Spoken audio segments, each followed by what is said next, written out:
Hello, this is one of two final sets of notes for the reproductive unit. We're going to try things a little different this time. I am going to do these as a self-guided notes. So I'm giving you guys templates and diagrams with blanks, and so you can kind of use this video. Feel free to pause, move forward, move backwards as you see fit to get your templates and diagrams filled out. One main pointer, make sure that you have audio or sound on for these. If you have headphones, that's awesome. If not, just kind of lower the volume a little bit, but you should still keep audio on. You're going to find that there are some slides that match your templates exactly, and that makes life a lot easier. However, there are some slides where I'm going to say some things, especially with diagrams, and there's not going to be really a space on your template for that. You're still responsible for knowing those things. So you might want to just kind of keep an ear out and then add those to the templates if you need to. Okay, we're covering 4 topics today: spermatogenesis and oogenesis, followed by hormone production, then menstrual cycle, and then we'll finish off by talking about the mammary glands and their anatomy. Okay, let's get started. So just a quick recall. Remember, when it comes to the primary sex organs, whether male or female, there are 2 main functions that they perform. The first is that they make gametes or sex cells, and that is strictly for the process of reproduction.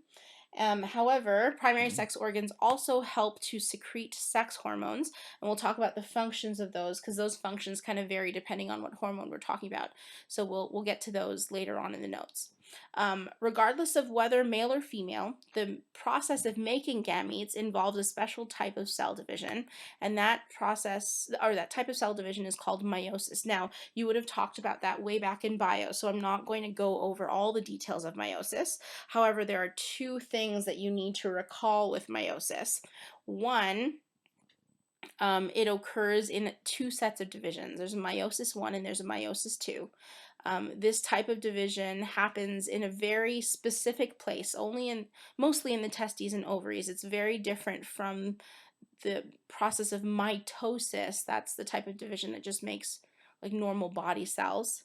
So it occurs in 2 divisions.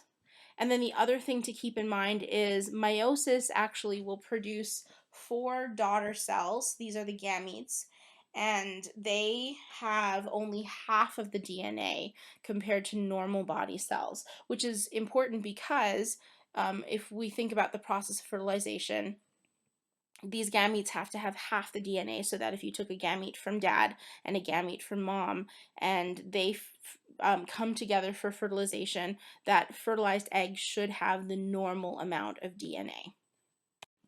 Okay, let's go over the process of spermatogenesis. This is also known as production of male gametes, and these male gametes are also called sperm.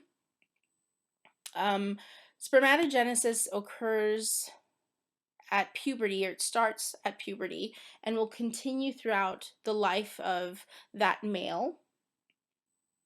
And it occurs in the seminiferous tubules. If you recall, when we went over anatomy of the male system, the seminiferous tubules are those highly kind of coiled tubes that you find in the testes.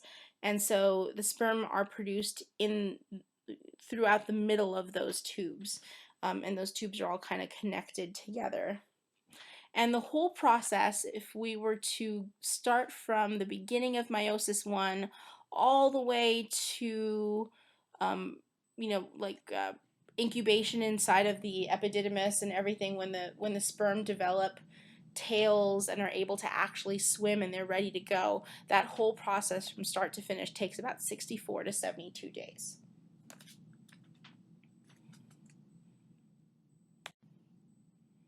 Okay, this diagram you have, I've left a couple blanks there, so feel free to pause the slide and use the diagram you see on the screen to fill in some of those missing labels. If it looks really tiny and you're having a hard time, especially if you're on like an electronic device, you're welcome to grab a textbook. The same diagram is found in there, and you can fill in all of those missing labels. Okay, when it comes to the production of sex hormones in males, there's really only one main hormone that we're going to talk about in this class, produced by the testes, and that is testosterone. Now, testosterone provides a variety of functions. First, testosterone will help to stimulate the development of the main reproductive organs. Testosterone also helps to produce the sex drive. And it'll help to cause a number of secondary sex characteristics. These are characteristics that we typically associate with the onset of puberty. So these include the deepening of the voice, increased hair growth, enlargement or thickening of the skeletal muscles, and the thickening of bones. And so, yeah, they're typically the traits that we see when puberty hits, and that makes sense. Puberty is when testosterone will start getting produced by the reproductive system, so it makes sense that these traits would only show up at around that time and not before. Okay, so that's it for spermatogenesis. Oogenesis is next, and that is the term that we use to describe the production of female gametes. These gametes are also known as ova. Ova is plural, ovum is singular. Okay, now unlike the male reproductive system and spermatogenesis, which occurs throughout the lifetime of the reproductive lifetime of a male, when it comes to females, the supply of eggs that a female has are actually present at the time of her birth. And I mentioned that actually when we were going over female anatomy. So all of the eggs that she will ever release throughout her reproductive lifetime, when she is born, these are already implanted in her ovaries. And so remember that when a female is born, there's kind of like this dormancy phase, and where the reproductive system isn't really functioning. And so it's not until puberty hits that the female develops an ability to actually start releasing these eggs. So that'll start at puberty and will end at menopause. Okay, and so these primary oocytes that are found in her ovaries when she's first born, they are dormant or in a state of suspended animation, and that's all the way through childhood. After puberty hits, a small number of these eggs are activated each month, and that cycle is called the ovarian cycle. Okay, you have this diagram, and so you're welcome again to pause and fill in. There are quite a lot of things to fill in there, so if you find that this is a little blurry or hard to see, you can also grab the textbook and find it in there.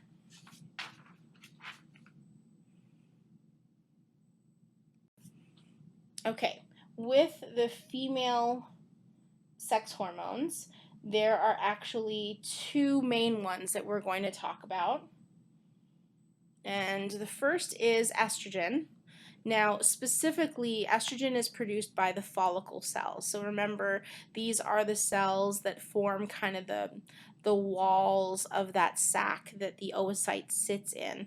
And so the follicle cells are the ones that secrete estrogen. Estrogen is involved in causing a lot of the secondary sex characteristics. These are traits that we'll typically see when a female reaches puberty age. So enlargement of certain accessory organs, development of the breasts, the widening of the pelvis, and so on. So all these things are usually brought about by the secretion of estrogen once a female reaches puberty. The second sex hormone is progesterone, and progesterone is actually secreted specifically by the corpus luteum. If you recall, after ovulation happens and an egg is released, that remaining follicle sac is going to kind of shrink down a little bit and turn into a corpus luteum. And progesterone does quite a lot. One is it helps to build up that inner lining of the uterus, the endometrium wall. And that's very important in preparation for implantation. So if you kind of think about the timing of it all, once ovulation happens, if that egg is going to get fertilized in the fallopian tube as it's on its way to the uterus, that uterine wall has to be prepared kind of in advance just in case that egg gets fertilized. So as soon as ovulation happens and that corpus luteum starts to develop, it'll start secreting progesterone, and as that egg is taking that time to travel down to the uterus, that progesterone is helping to build, to thicken that wall, that endometrial wall, um, so that if that egg is fertilized and reaches the uterus, it has a nice place where it can implant and develop into an embryo. Okay, progesterone is also very important for all of the things that physiologically that have to happen to a female when she is pregnant. There's certain things that have to happen to her body to enable her to support the growth of a baby in her uterus. And so progesterone plays a large role in that. And also progesterone is important for helping the breasts to prepare for lactation. So changes in the breast physiology itself so that it can start to produce milk that will feed that baby when it nurses.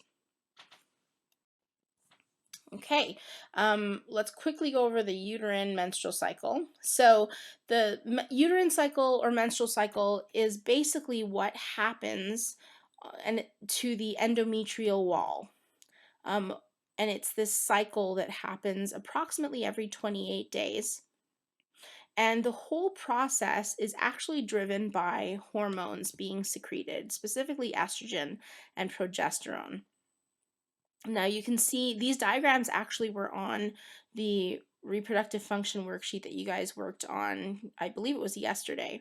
And so what you're seeing on the left with those two diagrams are just the spikes that happen with certain hormones. Estrogen, progesterone, there's also FSH, which is follicle stimulating hormone, LH, which is luteinizing hormone, and we'll talk about those later on. But then on the right, what you're seeing at the top, diagram C, is the ovarian cycle. That's what's happening to the follicle as it goes through the various life stages from a primary follicle all the way to a corpus luteum. But below that, D is the uterine menstrual cycle. That is what is happening simultaneously to diagram C, to that uterine wall, and how it gets thicker as more blood vessels kind of go to build up that wall in preparation for an egg, a fertilized egg, possibly needing a place to implant itself. Okay, so there are 3 stages to the menstrual cycle, and we'll go through them in order here. The first is called the menstrual phase, and this is actually considered the first 5 days of the menstrual cycle. Remember, it's about a 28-day cycle. So the first 5 days is the menstrual phase. This is the phase that we typically know as when a female has her period. So in this time, the functional layer, which is the most superficial layer of the endometrium, is shed, and that's actually what is being excreted by the female as her menstrual period. It's that superficial layer of the endometrium. And that is immediately followed by a second phase called the proliferative phase. And this goes from days 6 through day 14. And so this is kind of the time where, just after that functional layer has been shed, it's starting to get built back again to normal. Pretty much in that first menstrual phase, everything in that functional layer was shed, so there wasn't anything left. And so, it's this proliferative phase is when it's starting to get built back to kind of the normal functional layer it's supposed to be. This is also the stage where towards the end, around day 14, in the ovaries, the process of ovulation is happening. So the egg the vesicular follicle, that fully developed follicle with the oocyte in it, it's grown as big as it needed to, and so it breaks open, and that oocyte is released into the fallopian tube. Okay, so that happens right around the end of proliferative phase. And then the third stage is called the secretory phase or secretory phase. And this goes from day 15 all the way till the end to day 28. And it's during that time that while the egg is traveling, that oocyte is traveling down the fallopian tube, that endometrial layer is increasing in size. It's getting really thick, and it's getting lots of blood vessels built into it, and it's getting ready for the implantation of a possibly fertilized egg. So that if that egg does get fertilized in the fallopian tube, it'll have a place to dock as soon as it gets to the uterus. Okay, so just kind of seeing what that looks like on this diagram, you can see those trends here. The spikes that you're seeing on diagrams A and B with luteinizing hormone, follicle stimulating hormone, estrogen, those happen just before ovulation happens at day 14. And then you can see that coincides actually with diagram C on the right there, top right, right around day 14 when ovulation is happening. It's about the same time as all those spikes that are happening in diagrams A and B. And then if you look at diagram B, progesterone spikes more towards the end, actually right around the time of like mid-secretory phase. So that makes sense. That's when the corpus luteum is being produced in the ovaries. And that progesterone helps to build the endometrial wall, which is what we're seeing in diagram D. Okay, almost done. Let's go over the mammary glands. So mammary glands are actually present in both sexes, but they're only functional in females. In fact, they're actually modified sweat glands. So they're exocrine. They secrete to the outside, but instead of producing sweat, they're designed to produce milk for in order to nurse an infant. And the production of milk is actually stimulated by sex hormones, primarily estrogen. Estrogen will cause the mammary glands to increase in size so that they are able to produce a significant amount of milk to feed a baby. Now, there are a couple of anatomical structures, and in fact, there is something on the worksheet from yesterday, so you can kind of double check all these things on that as well. A few things in terms of anatomy of the mammary glands, there is the areola. That is the central pigmented area that if you were to look at the very middle of that, you would find the nipple, and that is protruding from the center of the areola. That would be where the milk would come out.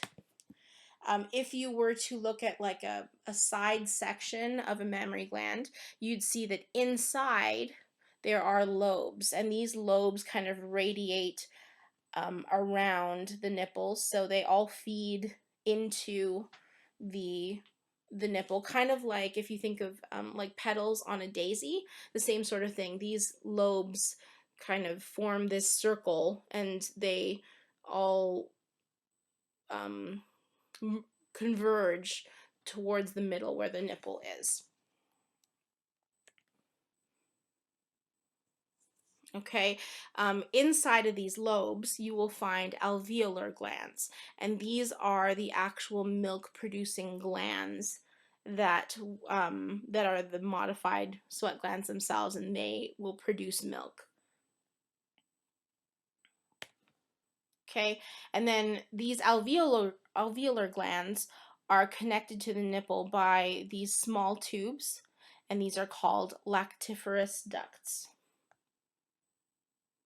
Okay, and that's it in terms of notes. So go ahead and tape in the filled in template, notes template, as well as the diagrams. They can all go together on the same notebook page. All right, thanks.